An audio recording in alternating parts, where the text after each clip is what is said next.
Hi வணக்கம். மகாநதியை பற்றி தாங்க பார்க்க போகிறோம். இன்றைக்கி பார்த்தீங்கன்னா விஜய் வந்து வீடியோ காலில் இவங்கள பார்த்துட்டாங்க பார்த்தீங்களா, காவேரியா. அதுலேருந்து அவருக்கு வந்து கன்ஃபார்ம் ஆயிடுச்சு காவேரி உயிரோடு தான் இருக்காங்கன்ட்டு.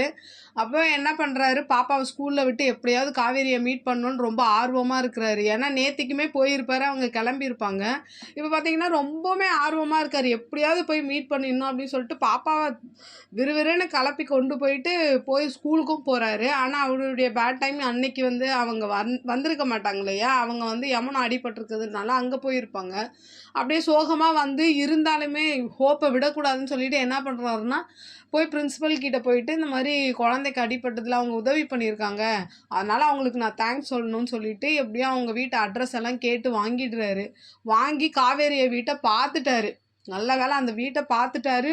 ஒருத்தவங்களை கூப்பிட்டு இது காவேரி தானான்னு கன்ஃபார்மும் பண்ணிட்டாரு, ஃபோட்டோ காமிச்சு. அவங்களும் சொல்லிட்டாங்க அவங்க ஊருக்கு போயிருக்காங்க, நாளைக்கு வந்துடுவாங்க பாருங்கன்ற மாதிரி சொல்லிட்டாங்க. இதெல்லாம் கன்ஃபார்ம் பண்ணிவிட்டு தாத்தாவை கேட்கணுன்னு தான் அவர் முடிவில் இருந்தார். இப்போது ஒரு அளவுக்கு அவருக்கு தெரிஞ்சிச்சு காவேரி உயிரோடு தான் இருக்காங்க. ஆனால் ஏன் நம்ம கிட்டேருந்து மறைச்சாங்கன்றதை வந்து தாத்தா கிட்ட கேட்கணுன்னு வராரு. வந்து தாத்தாவையும் கேட்குறாரு, நான் உனக்கு கேட்பேன் பொய் சொல்லாமல் சொல்லுங்க அப்படின்னு சொல்லிட்டு. அப்போ ஃபோட்டோ காமிச்சு கேட்கும் போதும் தாத்தா உயிரோடு தான் இருக்காங்கன்னு சொல்கிறாரு. அப்போ அவருக்கு எவ்வளோ இதாக இருக்கும். எனக்கு அதோட அந்த எபிசோடை முடிக்கிறாங்க. தாத்தா வந்து இப்படி ஃபோட்டோ காமிச்சு கேட்கும்போது உயிரோடு தான் இருக்காருன்னு சொல்கிறதோட எபிசோடு முடியுது.